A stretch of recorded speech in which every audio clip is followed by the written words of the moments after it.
This is the first shoot of the brand new podcast titled That's Just How I Feel, with myself, Ugo Kennedy, and my good mate and partner here, Tom.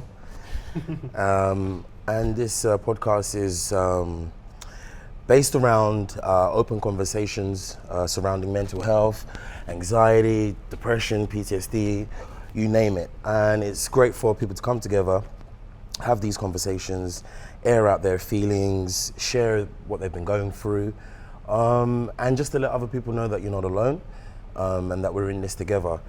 And so to get the show on the road, I'm going to let you, Tom, talk about some of your most recent experiences. No, right. So recently I've experienced a drug called DMT, which is one of the world's most powerful hallucinogens. Unfortunately, it's led me to a drug-induced psychosis, whereas it's led me to a high-dependency unit in Townsville, the mental health wing there of the hospital. And it's, when you try to explain the experiences, you just sound crazy. Right. When you try and explain it to who exactly? Anyone. So it's like, time becomes just another dimension that you can pass through. Or you can sort of bend yourself just a little bit, just in the same way you can bend your own reality a little bit, but not too much. Yeah, it's a very strange experience. Tell me a little bit about the sort of the background behind before you why I decided before you was exposed to this thing. What was it what led you here? So we can share, let people know what led you here. Today in Uber. Not today, but yeah. So I guess it was just curiosity, basically. Same reason I took acid a while ago when I was in high school and stuff. Or mushrooms. It was actually how I started my career. It was magic mushrooms by seeing all the 2 seasons of Rick and Morty for the first time, and then I just started learning how to animate, and then there you go. That's that paid career. So it has psychedelics do teach you things. Because the word psychedelic means mind manifesting, and the fact that they're legal is a little bit strange to me. Like, I think it's a lot safer than alcohol and tobacco. And there's actually a graph online that's per person or per use, it's much safer than any other drug. Psilocybin mushrooms and that's actually how one of the theories of how we've developed our abstract thinking is through the use of psychedelics and magic mushrooms.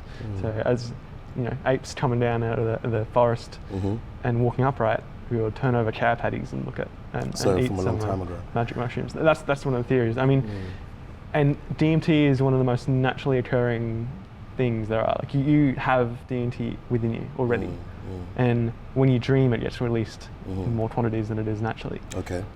So it's almost like the dream time, they say. With it's like, how sometimes you're not really sure if you're dreaming or not.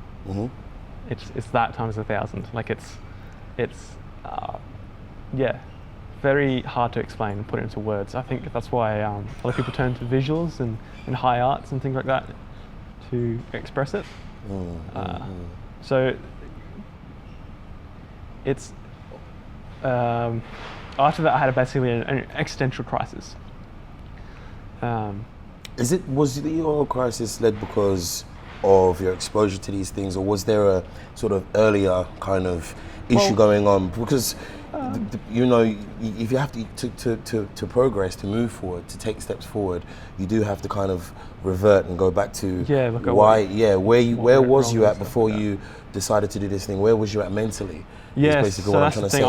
I was trying to me a little bit more about prepare yourself. for that. So have you heard of this term set and setting for psychedelics? No. So basically you want to make sure you're in a good, safe environment. With safe people around you. I thought I was.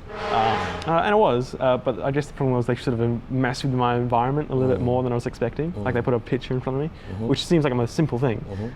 But when you're in another dimension and you're just trying to trace your way back to how you got there. Right, okay. It's like, it's I feel like humans are sort of still in the womb technologically. I think we're about to give birth to, or metamorphosize into a global consciousness, which might become AI or something like that. Well, that's where it looks like it's leading to. But more importantly, I just want to know, like, yourself. Yeah, why? Beforehand. So basically, before taking that, I was in a bit of a rut. I was smoking cannabis daily for a while there. before when I met you, I was doing pretty well, but then I was just basically in a different environment then, and and that plays with your psyche a lot, especially around sleep and things like that. Yeah. Have you been doing anything to sort of balance yourself out? Have you been exercising, meditation, reading? Exactly. It's actually those three things have been exactly what I've been doing. So I've recently come to notice the Wim Hof videos on YouTube. Okay. You know, the breathing episodes. The Ice Wolf is what he's called, Iceman. Yes, the Iceman. Yeah. So did you watch the show with himself and Russell Brand? Yeah, Russell Brand. You watched that? Yeah, I'm like halfway through it. But yeah, it was interesting. Very interesting. But anyway, go on. Yeah, the fact he like suppresses his immune system and things like that. So I've been doing his breathing technique, which also releases DMT in small amounts. So it's like getting back to that spiritual zone, but in a safe way, not an overwhelming rush. So would you say that the usage of these psychedelics, what are you trying to look, what are you looking for? What are you searching for? Learning about my own psyche. You were learning about your own psyche. Reflective. For some type of understanding of yourself. Yeah, so the same way, you know, mushrooms have taught me things. Okay. And have basically fuels the passion that I have for creativity. Creativity, fuels your creativity. Yeah. So you're I've learning seen things with the DMT trip, which was only my first trip. It wasn't apparently enough dose to have a breakthrough, but I think it was. It was at least part of it. Like, you know, they say there's like multiple layers and multiple levels to it, where it's like, you know, you're facing ordeals and stuff like that throughout your trip. And it's much like the ancient Egyptians, sort of. A few civilizations actually have stories that are very similar to DMT trips. So it seems like there's something locked away, whether it's instincts or something like that, or memories of a past life, which, I mean, that's what the instincts are essentially. Well, a past life that is either evolutionary or maybe we're remembering something.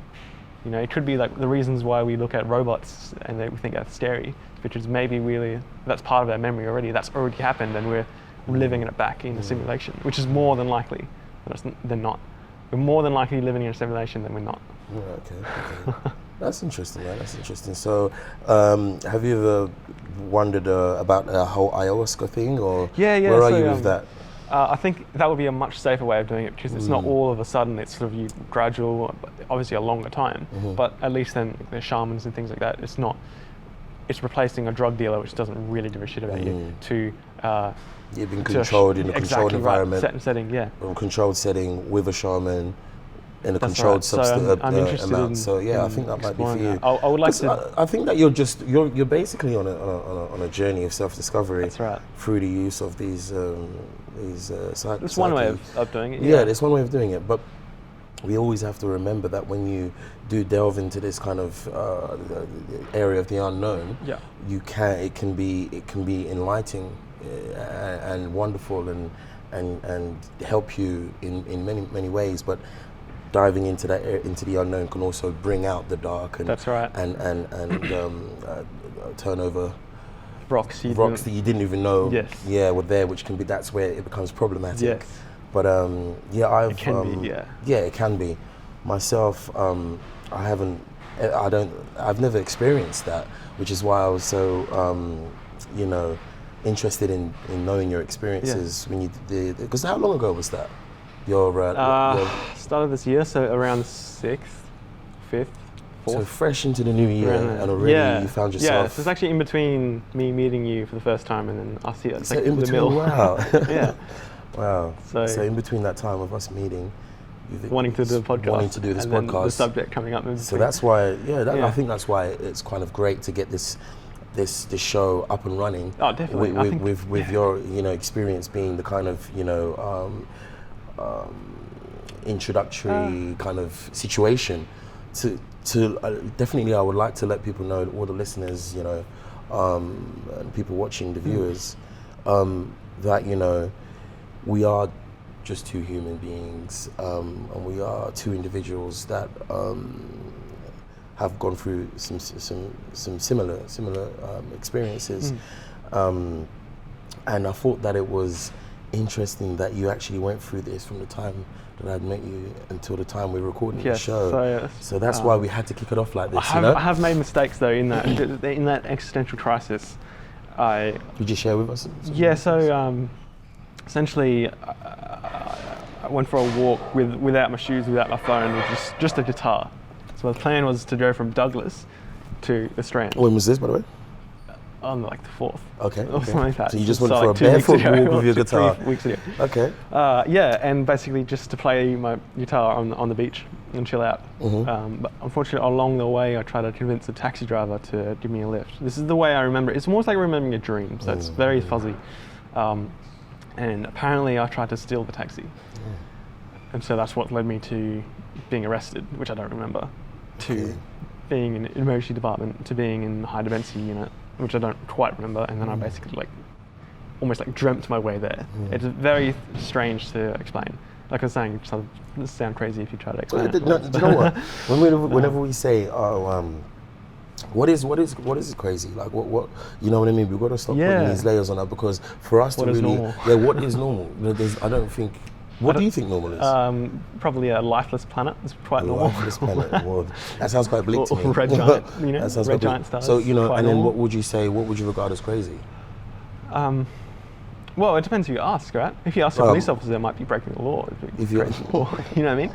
Apparently, I was saying that my name was God and things like that. Right. Which was wow. Yeah, which I don't remember. Goodness.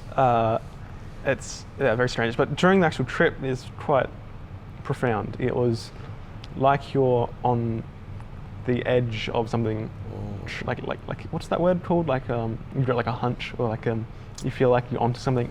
Yeah. I don't know. You just slip down the rabbit hole for a little bit, and notice, oh wow, this goes deeper than I thought. Our perception is so easily manipulated with just a small amount of plant material. Essentially, it's or even acid, like micrograms. You measure it, not milligrams or anything. I always think it's interesting because, we all know that there is a lot more depth within us, in our psyche, in our subconscious and our conscious state. We all know that there's something a lot more deeper. And we all know there's a different vibration that we could be operating on, but some people choose to numb it with toxics and toxins, alcohol, medication. Medication. Some people try to experiment and do these different experiments to heighten it. Naturally, even through meditation or breathing exercises, like you mentioned earlier. So we all are aware of this heightened sense. What do you choose to do about it? What are we choosing to do about it? Well, it felt like with the existential crisis, it felt like I was like a red blood cell that became sentient, and I was like, oh wow, look at this body we have, this civilization we have, and just in the same way, humans are the only species that communicate in Wi-Fi, right, wirelessly, with invisible beams of light. Who's to say we don't have that already? Explain that further. So like Wi-Fi is just is another frequency of light, just like a radio. Right. It's another part of the electromagnetic spectrum, which, as far as we know, we're the only species that can communicate in that way. Who's to say that we don't have that already within us? As in, we don't have a way of... Well, we're talking to each other at the moment and looking at each other, so we're receiving a very narrow spectrum of that electromagnetic spectrum. Who's to say that we can't do that in a different way? Like telepath? Almost, yeah. Or its species... Well, apparently we used to be able to do that, didn't we? We used to be able to talk telepathically. Apparently, we've closed off and it's taken away those. Or maybe we're just gaining it again. Like, how do you develop a new sense? How do you evolve to have eyes? One of the biggest questions in evolution theory, and also like creation stories and things like that, is how did the eye come about? It's so complex. Well, it's a visual tunnel, isn't it? It's a visual tunnel. So it's like something that we use to observe what we will agree with. That's our reality. Did you know that the even blind people have the visual cortex in their brains, and like if as long as it has input, it can receive video essentially. But if you don't have input, it tends to become another sense and help another sense out, which is why you get like synesthesia and things like that, where one sense is heightened. And I've heard about that. Psychedelics have this power to connect parts of your mind together in new ways that you never thought were possible. It's like synesthesia and things like that. And I think DMT is just like a catalyst for that, but like a natural one, because we have like receptors for it and stuff like that. Same with cannabinoid receptors. For some reason, we've evolved alongside of it.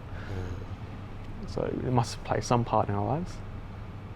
So what are you searching for? Because it seems like you have all of this information and all of this knowledge. What is it that you're looking for? What is it that why are you so fully aware but yet so lost as well? Yeah. Simultaneously, it seems like you have all of this knowledge. It's overwhelming is the biggest one, especially during that crisis where, like, I've been questioning the origins of the universe since I was 7. So my dad tells a story where how driving back from like after school care and stuff, I was asking him how long ago was the universe created? Who created it? Was there a creator? Who created the trader? You know what I mean? Who created the creator? Yeah. That question, that old chestnut. Who created the creator? And the fact that now I know that we're more likely living in a simulation than we're not. What makes you think that? Or just mathematically, statistically, we're. Explain for the people. Well, think about how many simulations we have on Earth compared to the one base reality. So basically, there's so much going on, you don't know what to do with this information, basically. Pretty much, actually. Yeah. So when I try to explain it to people and try to like get their thoughts on it, they might be a bit hesitant, which is like, who's this guy? What the fuck he's talking about? But there's a common experience though. Like there's a common thread. I'm not sure if it's forwards or backwards, or maybe it's the same thing. You know? Like, I think you with what I'm hearing is that you have a deep knowledge and a deep understanding of dimensions and different dimensions and intertwining realities. Trying to be, but you've got to. I think for me, it can be just this having this conversation. It seems that you have so much thought process that you may need to just become a little bit empty. And some people would say that being empty is a negative thing, but I believe that to strip away all of this, which I guess is like subconscious and conscious confusion, there's so much noise there that's happening that I think you need to be empty, like almost like a cup, to appreciate the contents. Yeah. So I think with you have all this great knowledge. This is why when we first spoke, I remember we was bouncing off ideas off of each other and just talking. We both had quite a lot to say, but with me as a person, I do enjoy these conversations, and I have these conversations with people like yourself and friends from back home, and people from all different walks of life. But after I have these conversations, there comes a point where I just need to be empty and I just need to be still, and I need to think about my actual reality today, right now. Like right now, I'm sitting on this couch with you, having this conversation, we're delving into this podcast, and but I don't. If you get too deep, as you're doing it on a computer, though, you might be multitasking. So who's to say we're not the same consciousness, multitasking on different things, solving out a problem, or creating our own problems to solve it? You know, like how we outsource thinking, like all the time. We outsource thinking. We're probably we could very well be a outsourced thinking machine for another entity out there, or set of entities, which is what we call the gods. What would you do if you found out that was your reality? What would you then do with all this knowledge you have? I would like to meet them. That's the thing. People have met entities through DMT trips. It could be parts of their personality sort of, separating in their own minds and them talking to themselves. That's likely, but. I mean, we all have a common ancestor. All life has, as far as we know, all life has a common ancestor. We're a single-celled organism. Who's to say the memory from that hasn't been carried down in some way? Yeah. Where do you think that single life?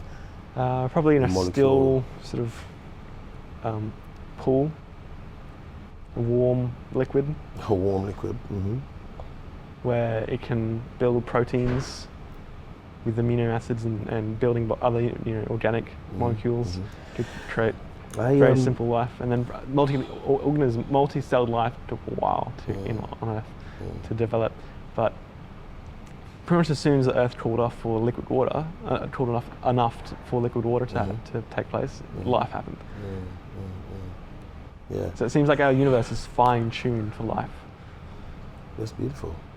Did you know as well that most of the carbon and oxygen that forms life is formed from the death of a star, a supernova, that outshines 1 billion suns. So with all of this beautiful information you have, how do you operate with your day-to-day life? So day-to-day is quite selfish, to be honest. But I think the common goal for us as a civilization is to, well, I've come to the conclusion, which could be wrong. They say don't come to any conclusions, but one of the ideas I've had is that life is to organize and decentralize. Much in the same way information survives and thrives by organizing and decentralizing, so does life. So our next steps is beyond this planet. It's to colonize Mars, have a base on the moon, have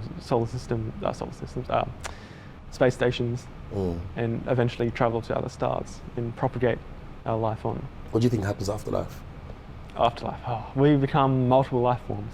Whether our memory gets transformed in some way, whether that be culturally, digitally, like this. My consciousness is already out there on the cloud, which could very well be analyzed by a machine. There seems to be a lot's going on with your mental. Yeah, but you know, we can get lost in that. That's true. With so much talk about that stuff, we want to sort of. Where do you think we're heading as a society? We want to. Well, I would answer that. What we want to do is compress it down, because otherwise we can just be talking about the deep and the depths. But a lot of people want to know what's going on in your day-to-day surface level. Okay. So, like you're this human, which you are. I know you can say maybe I'm not, maybe I am. Let's not get too deep. Let's not get too deep. Let's just take it down a notch, and let's just talk about who you are as a person and what you're dealing with in your mental. That's what this is about. This is about depression, anxiety within yourself, not elements in the moons and the stars and all the rest of the beings. Let's talk about this place here, where we are now, sharing this conversation together. What do you think you're heading towards, and what's going on with you? Not the atoms and the molecules, just yourself. I guess I always describe myself in the professional sense. Okay. So, you know, media producer and stuff like that, but that's pretty boring, to be honest.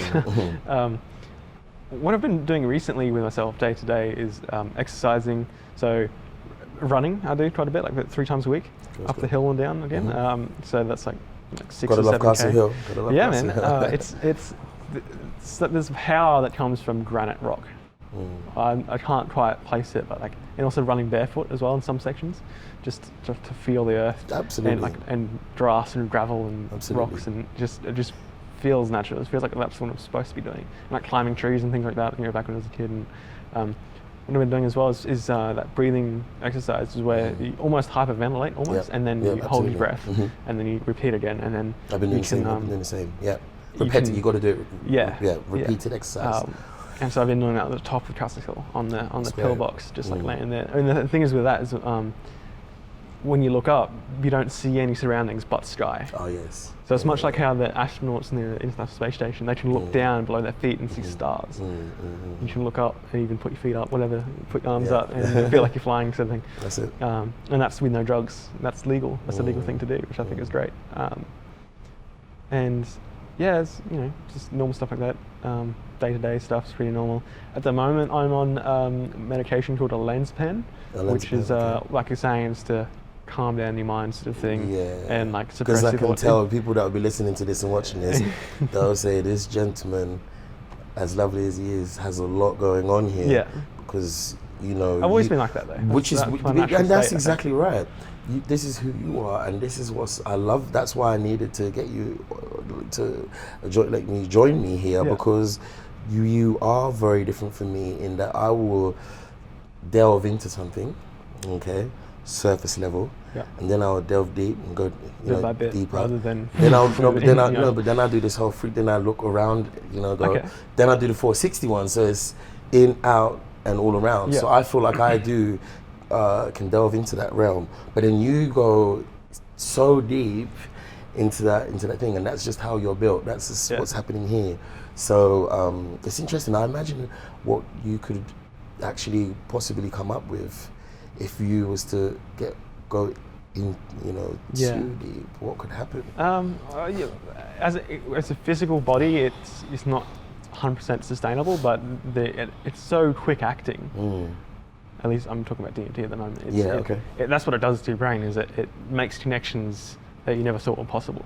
And so I got visions where you look at a clock down a hallway and it sort of bends, almost like Inception or something like that, or Doctor Strange or something like that. What's that? The name of the artist that used to do like the melting. Yeah. I'll look it up. I'll link it. I'll put that thing. But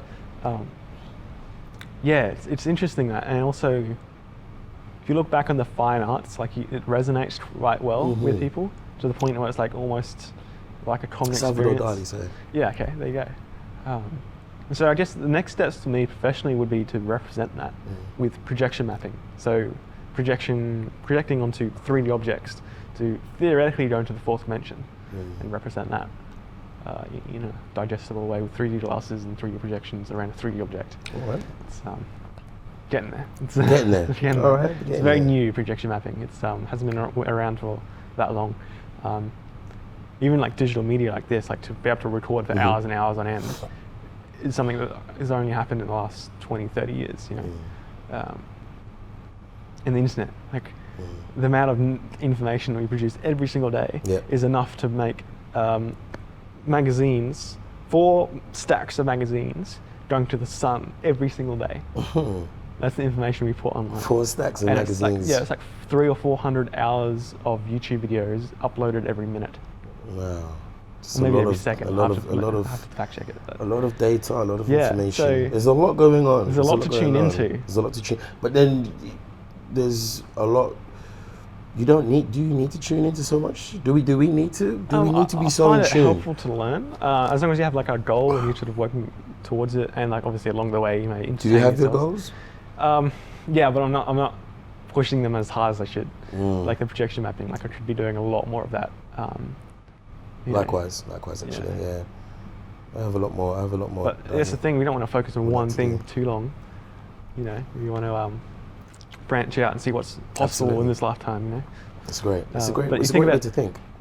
The afterlife may as well be the same as the before life.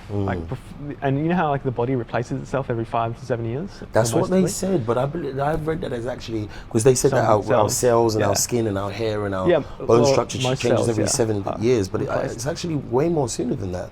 Excuse me. Well, maybe it's 3 to 7 or 5 to 7 or something like that. So skin gets replaced every like a week or 2. But then if you want to go even deeper into that, we're not the same people that we was last month. We're not the same people that we was last week.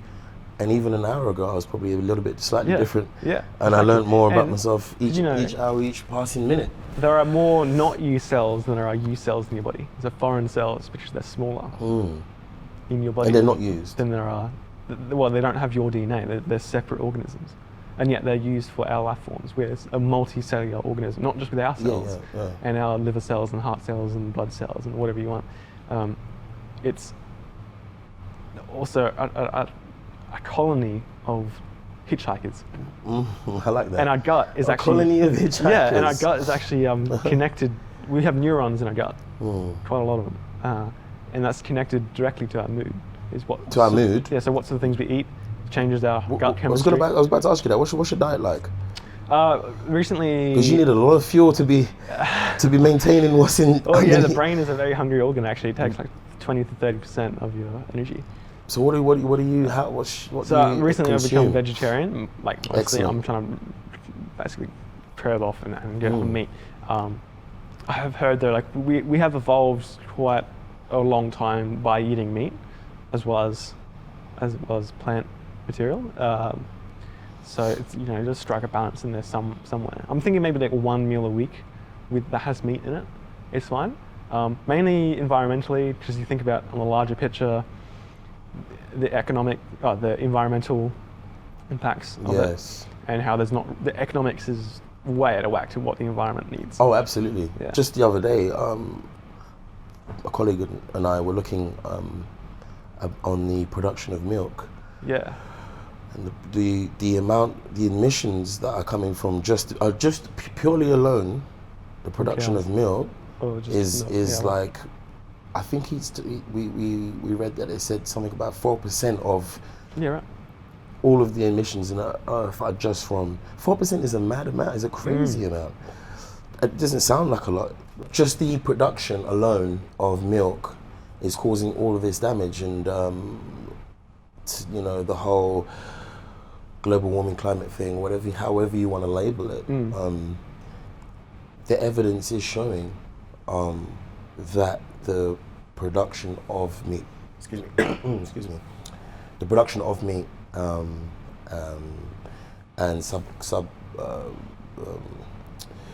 not just meat, but like agriculturally, you know, it's causing all of this. It's causing a mad impact. More humans than there were. There's too many. It's too many. I don't think there's too many. I think we can sustain it. I think the UN has come out and said that we can sustain 10 billion, and even before then we'll was it like 12 billion maybe? But even before then we'd all level off to about 9 or 10 billion, which is naturally, like, the population will get to the point where developing countries are still developing. Like they're producing new humans. Like that's just going to happen. But if you look at developed nations, it actually levels off to like 1 or 2 children per parent. I thought that there was too many humans taking too many resources from Earth at a so that is happening that can't be but it can be sustained. With vertical farming, with impossible meats and things like that, like we can grow meat. It's very expensive at the moment, but that's the thing with all technology. It's expensive at first, and then it can be cheaper. With all of this information that we have access to, like global warming, climate change, I was going to lead on to that, but like the damage that we're doing, it is reversible. It's reversible. Right? So, because there's, I think New Zealand wanted to plant 1 million plants, and then there's carbon. Who else? There's a few other places that are just like in Scandinavia doing some crazy stuff over there. But with all of this, like, it feels like so much damage is being done, and then it feels like we're now trying to catch up and reverse it. But there needs to be an economic shift there. Yeah, but doesn't it give you a little bit some type of anxiety about it? Don't you get it? Like, I feel it sometimes. Yeah, that was actually part of my what are we doing? Crisis. I'm wearing leather shoes. Like, about the recent, bushfires and things like that, and looking around at cars that are burning fossil fuels all around me. Like, this is madness. What are we doing? Like, the thing is, like, we have the technology. It's just economically not the best way for profits. And the thing is, with I find that space exploration is actually one of the best tools to avoid that. For example, with the climate studies, we can see what power plant is emitting how much greenhouse gas. So there's no more lying in governments. You have to, if you lie about your greenhouse emissions, we'll know, essentially. And also with what's called the GRACE follow-on satellites, and what they are is 2 satellites that follow each other in orbit. But because of the density of the Earth changes, depending on the mass, obviously, so does the speed of the orbit. So they move away and towards each other by the diameter of a red blood cell. Of a what blood cell? A red blood cell. And how are they tracking light? That? With what, sorry? Light. Wow. And timing it with quantum clocks, I'll imagine. And very, very accurate measurements. And basically that's enough to measure millimeter precision of the Murray-Darling Basin groundwater. Wow. So we can track the movement of water, which is a greenhouse gas, and also is quite often a symptom in greenhouse effect, and how that changes. So, like, longer droughts, more extremes essentially is what global warming is. Yes, climate change. But we just had the recent bushfires here, but I'm still not actually quite sure how they were caused, whether or not they were caused by, well, it could be both. It could be half and half. So it's like, I think it was meant to be a controlled fire, but then due to the dryness of the climate, and maybe some wind rush and everything, and it creates its own weather system. Creates its own system within that, and then it just spiraled completely out of control. And what is it? 5,800,000 acres or whatever have been disintegrated. The effects on that, what type of effects would it have on the climate? Apart from these, unfortunately, all of these people losing their homes. Yeah, so trees transpire a lot of water. About 99% of the water that they take up, they transpire. So essentially, that's why rainforests create their own rain. And once you get to a threshold below that, and you don't have enough trees, essentially it's a drought-ridden area. Same with like agricultural land. If you clear too much land, then it becomes irreversible.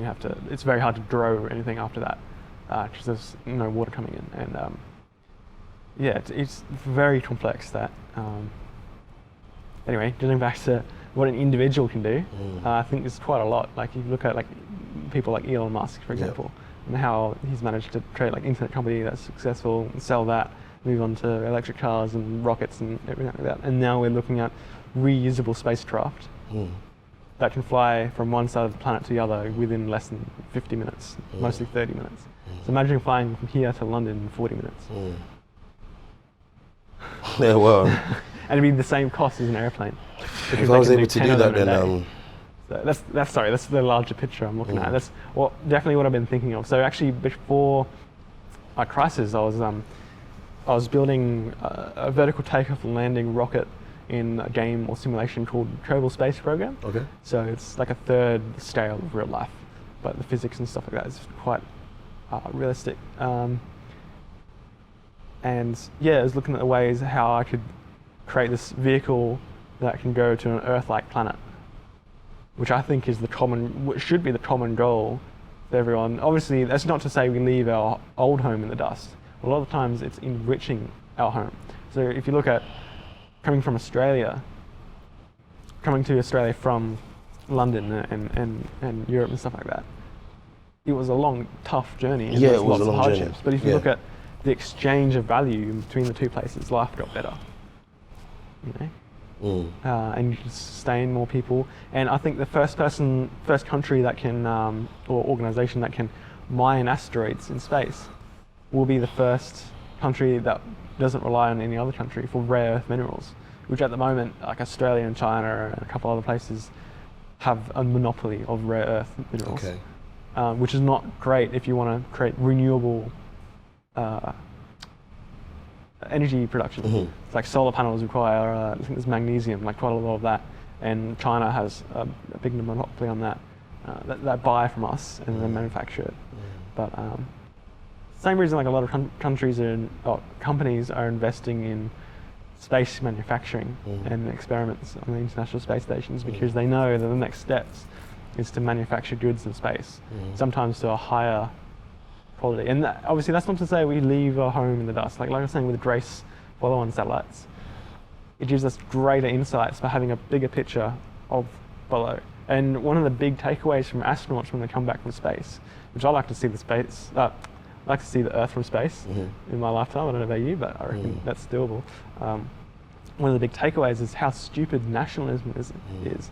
Like we're just lucky enough to be born on one patch of dirt that we've just arbitrarily drawn a line in the sand. Absolutely.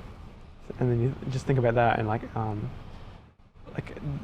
we already have climate refugees that are wanting to come to Australia and work and think for a living and work for a living and be a useful, productive human. That'd be great. And there's plenty of space. Like we can do it. Like it throws what you think is important up a bit, and you have to juggle it. Use that existential crisis, which ultimately didn't lead me down a great path. But the thing is, I'm in a better environment now, where it's not like that. It's not smoking weed every day. It's exercising and all that. Sometimes looking at the bigger picture can help us look within ourselves and look at the problems and identify them. Even in our own lives, you look at the bigger picture. What's the greatest impact that I have, or what impacts do I have on other people in my life? And you think about how you can improve that and get along better with people. And it's so important, people viewing this that know me, and people viewing this that may not know me. Straight off the bat, I've made a lot of mistakes and done a lot of wrongs, and I believe that now it's just really about your day-to-day sort of what can you do to make your day good today, and how can you help someone today somewhere, and what kind of random act you can do to help someone today, right now, whether it just be giving them a phone call or checking in on them or sending that person that loved one a message, and doing something that doesn't seem like a lot, but it will make a big impact on someone's health. I've heard some good pieces of advice recently. One is ask yourself at the end of every day, who did you help and what did you learn? Every day? Every day, yeah. And another thing as well as the two things to remember is keep track of time and see what you're spending your time on, and the day-to-day choices.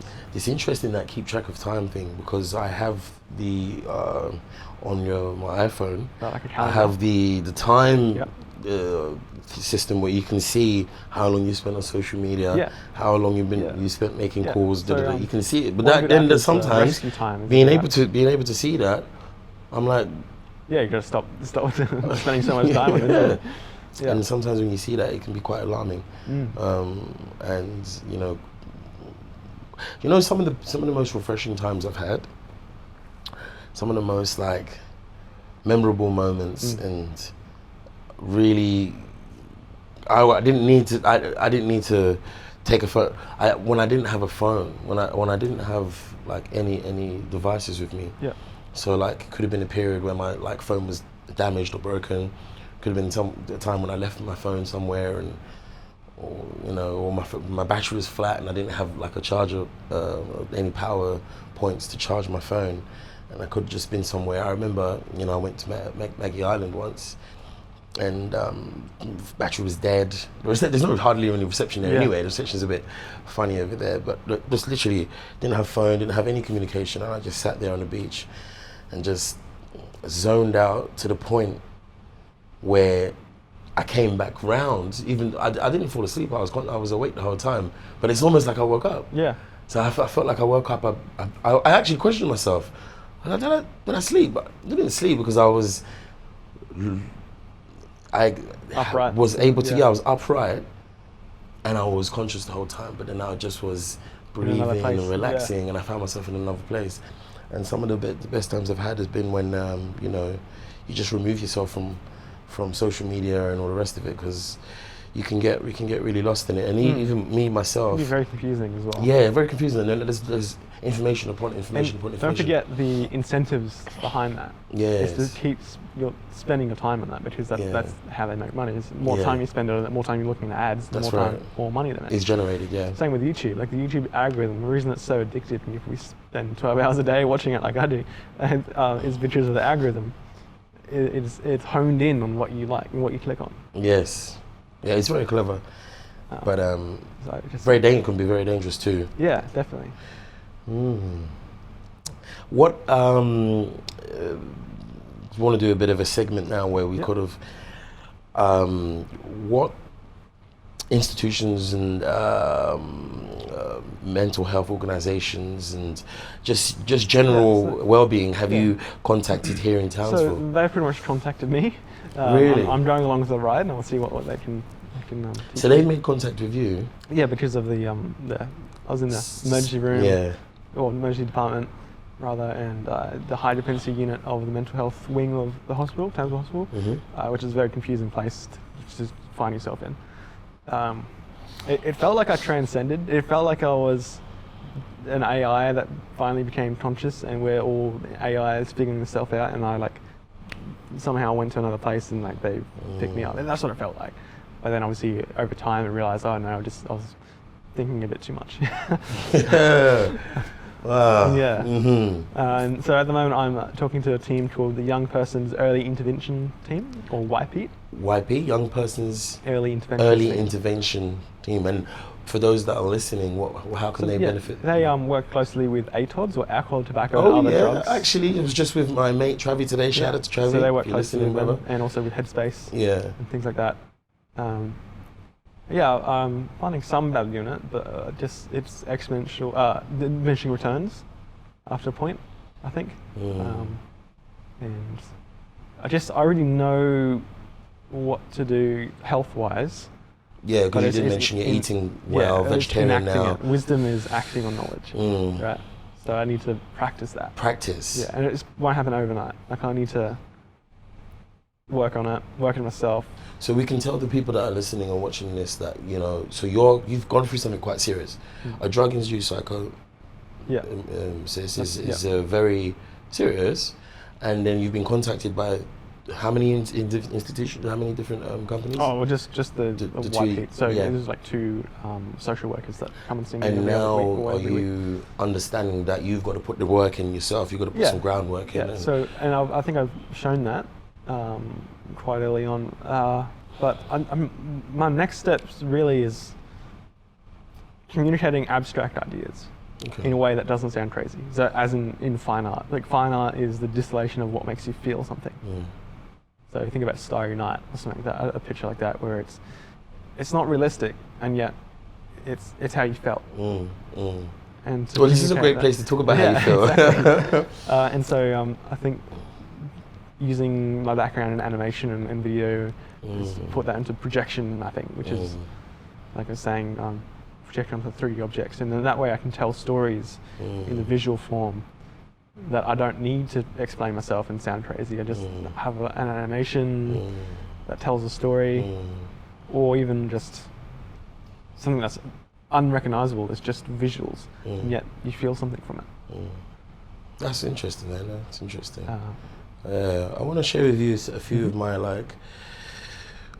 struggles that, you know, I do find it hard to communicate. I'm super social. I'm quite adventurous and outgoing, I guess, and just always been kind of this person that puts out this positive energy, and Definitely. I love to make people smile and make people feel happy. But you know, I have been through some traumatic things, and I'm talking way before I came to Australia. From, you know, early on.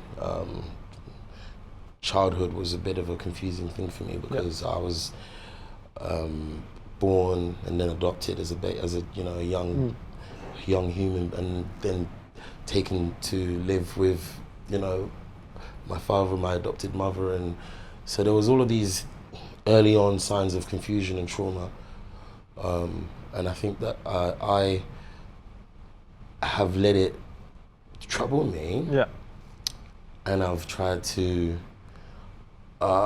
just be a happy and positive person, but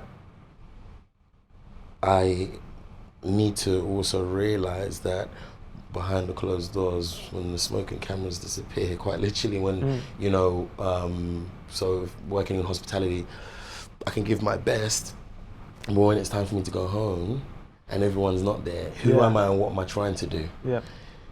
And that is this thing that's been, you know, most. What's my purpose, sort of thing. Yeah, but and I don't even think I don't think I think as deeply as you do.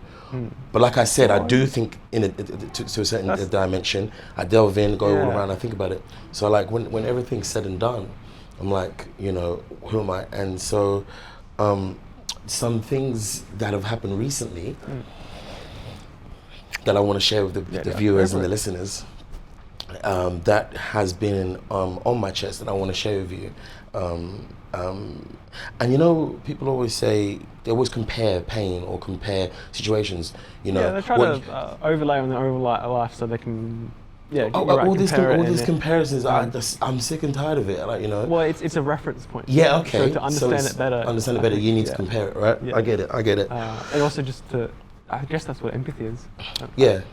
So, most recently, something that's kind of like really affected me, and maybe I've let it affect me, or maybe guys, I know I've done something wrong, so you can it's trip affected me. yourself up. Yeah, so it gets trippy.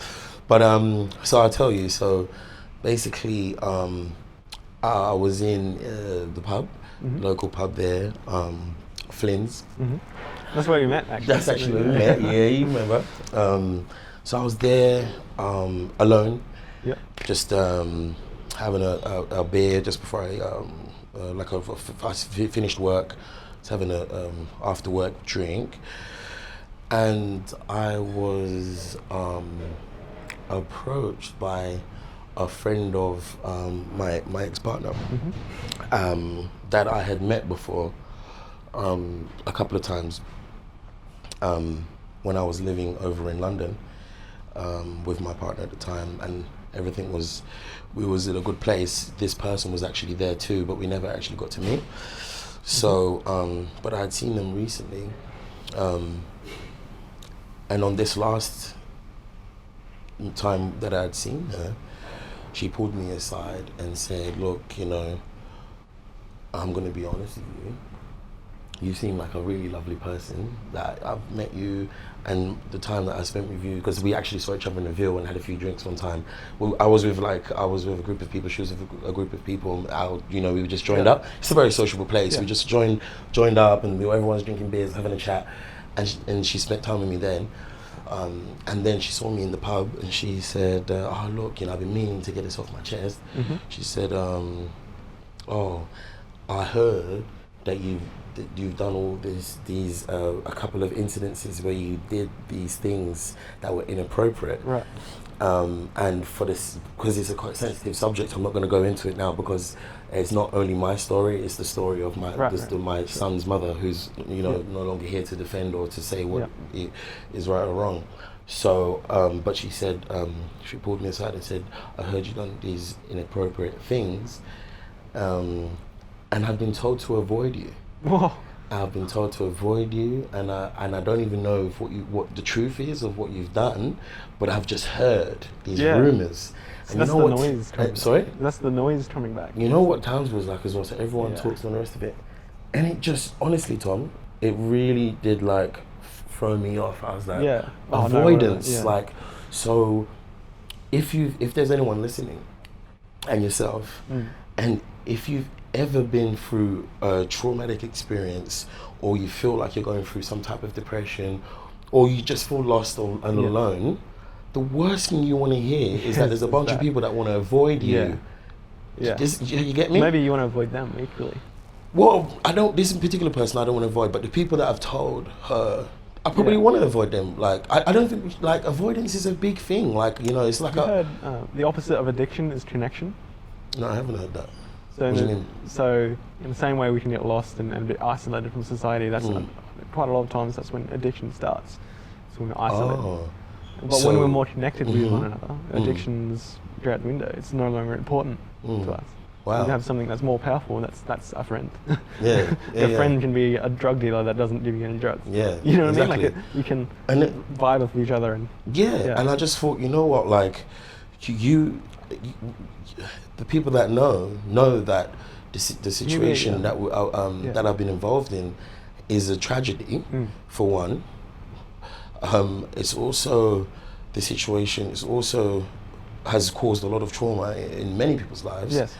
And I think that these people that are talking and saying that they should avoid me, that's probably the exact of what I don't need. I don't need people maybe I need someone to say, "Do you want to come around for a cup of tea and talk about, I heard that you did this, so why? And let's talk about, you know, what is it that you did? What is the reason?" Because I tell you what, right? You know that sometimes people, we do things because we're trying to escape our reality. Yes. There's what's going on in front of you, what's happening. So you could be going through a situation where someone is incredibly ill or battling. My dad's actually, going through his cancer battle now. Or there could be someone that's like got something going on, addictions with drugs and whatever have you. And when you're going through that, sometimes it causes us to do things that are very much inappropriate, that are actually seriously bad. I'll accept that what I did was inappropriate. I'll accept that what I did has caused pain and upset. It's not cheating, but it's just as bad as cheating, I would say. And it is something that, I wasn't honest. Yeah, it should be discussed. But without. Yeah, I see where you're coming from. not point the fingers and then talk and spread rumors and say avoid that person. Actually approach that person and say, sit down here, you. Why did you do that? Yeah. What was you going through that made you want to do that? Because you've got to remember that sometimes I don't have anyone to talk to really. I can pick up the phone and talk to someone. That's great. I'm really, really privileged that I've got that. But this situation, you know, me being here in Australia and, you know, trying to navigate here without, you know, my direct family, I'm so fortunate and so lucky to have my son's grandmother here who basically takes care of my son on a day-to-day basis. My son's auntie, who is... It's great having that support now. Yes, that's right. And it's very difficult without that.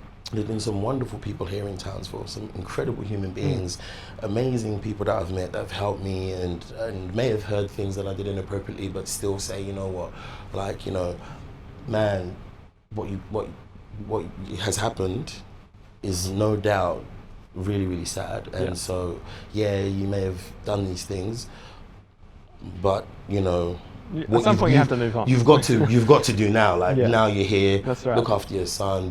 Try to be a day-to-day good person, and let's move on from that. But these people that are spreading these things, saying these rumors, and saying to avoid me, that's like so hurtful. Yeah. And so that's one of the things that has caused me to rethink a few things. Or second guess yourself. Second guess myself. Now rethink a few things. Using a rabbit hole. Yeah, and sometimes it gets really overwhelming, and I find myself having a few more drinks than maybe I should do, and you know, I just want to know what you think I could do to help this situation. Connect with those that wish to connect with you. I think there's a whole bunch of humans out there that would love to meet you in person. Okay. And like to have a drink with you and stuff like that. Well, not just a drink, let's share dinner and have a chat. Yeah, like I've recently invited my friends over for like roast veggies and stuff like that. And the discussions were very, very insightful in terms of like where we're heading, like what is consciousness, just deep things like that, which I tend to gravitate towards. And I guess it's okay to have people that don't want to connect with you all the time. Yeah, that's right. Look, you know, you're not meant to be liked by everyone. To ask her would be, well, what do you think of me? Yeah. From your subjective experience, but which may be totally different to someone. I did ask that, and the reply was, you personally, this is what her words were, you personally haven't done anything wrong to me. Well, let's roll with that. Right, and you are actually, we have good chats, I like being around you, but I've been told to avoid you, and that's the one that like I was to avoid it, to like, you know, because there's people out there that actually like do things like murder people and rape, steal cars, you know, like run a complete muck and cause so much hurt. And then there's myself, and these people are saying to avoid me. That really, really upset me, and I just want to know, like, where should I go? Like, how can I move forward from that? Because I don't want to distance myself from anyone. I guess choosing your battles is something my dad says to me quite a bit. Is like, you've only got so much time on Earth in this body, sort of thing. So choose your battles wisely. So if it's not something you want to be fighting, either with someone else or in your own head, then you don't have to. If it's not. But what about now that I'm aware of this? How can you convince them otherwise? Yeah, but then and how? No, that too. And how do I show them and not tell them? So like, if this podcast is a great example. Is say, hey, look, I'm being honest and helping people. Yeah, like, that's a huge. Well, I'm step. trying to, man. I'm trying to. I'm trying to, man. There's yourself who we've met and we've creating this podcast, and it's only to sort of speak the truth. Shout out to Jonathan Stigma as well for the logo design. That's awesome. Right, yep. Shout out. Shout out to Jonathan. We're gonna get the banner up, guys, as well. Yes. Next show coming soon, and merch. Want to get some merch done as well. Yeah, we'll get there. Hats, t-shirts, and that good stuff. Yeah, man. I just want to, just basically continue to just do good, man, as much as possible, you know? Definitely. So the day-to-day choices. I think Day-to-day is the big thing. choices Yeah, like, what did you learn and who did you help? I learned that during the whole traumatic from the moment that I was in Copenhagen, Denmark. I can't remember the exact date. I think it was July 2016. Yeah, let's start with that. I went met myself and my partner at the time. We got an Airbnb apartment in Noribro. The Danish locals will say that's a bad pronunciation, but Noribro is a small cool town near the meatpacking district in Copenhagen. And we got our Airbnb apartment and we was there together. And at this time, my partner was pregnant with our son, like 3.5 months pregnant, on the 4 months on near enough. And when there was these crazy symptoms happening, from daily headaches, nausea, from all the falling off a bicycle, and all of these crazy things, and then flying back to London, and then finding out that what the reason behind all of these symptoms were. From that day, when we was told that this is what it is, and this is probably what's going to happen, because anyone else, any human person that's been diagnosed with this particular thing, it's not good. Yeah. It's a bleak ending. Yeah. So from that moment, I learned that anyone that's going through anything similar, the minute you find out, you've got to get help. Right. From the minute you find out that there's something that is going to cause you trauma, going to cause you upset, going to cause a bunch of people upset and trauma and hurt and pain, everyone needs to get help from that point. Like, talk to someone, counsel, but I learned that I didn't do that. Right. What I did do... Did you try to face it yourself? A bit too much, or try to face it? It was just it was just too much. Yeah, it was just from the minute. Oh man, just even now, like. So that's when you want to outsource your thinking, you think. Even now, it's causing me a little bit like uncomfortable. Some discomfort, because so by getting help, you're also outsourcing your thinking. You're getting other brains together and think about, okay, what's the best way we can treat this? Yeah, what's the best way? Yeah. And then a lot of times the solutions you come up with might not be the best. Well, evidently, what I did was laid my feelings dormant for a little bit, and got on with things, and won't go into the details now. And then a year and a half from that moment, where I really should have been getting some type of help and helping others as much as possible, reaching out to my loved ones and saying, how are you feeling? Are you okay? Having conversations with the people that were involved in this, because it's not just my story, it's everyone's story. From that moment, I should have been trying to help more myself, and trying to help others balance and not over burden myself. What I did was, I did a couple of acts of indecent behavior and inappropriate behavior, and it's haunted me, and it's been a problem ever since for me. I'll never be able to sort of get over it. It's interesting how, I guess, the reasoning behind why you did that might not be clear to you. The same reason why why the hell did I try and steal a taxi? That makes no sense. Yeah. Well, it might be like an experimentation in free will and seeing how far you go. Experimentation in free will. Or it could be. It could have been. Excuse me. Could have been. It could have just been like a fuck you to the world. Could have been. Could have been. But I guess at some point, there might not have to be, why did you wake up this morning?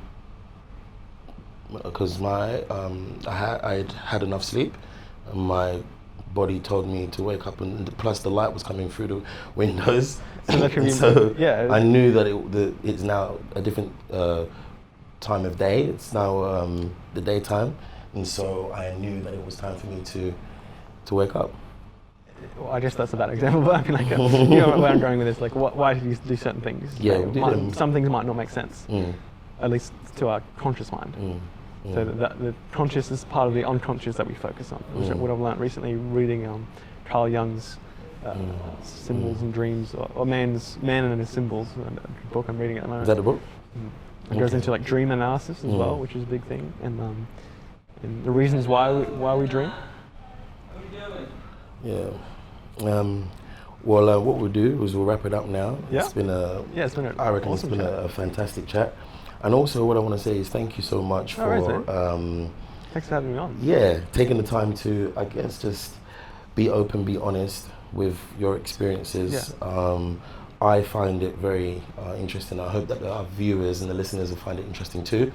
Is there any places or companies that people could go to find extra help? So, actually, I thought you didn't plug me for a second. Headspace is a good one, I've heard.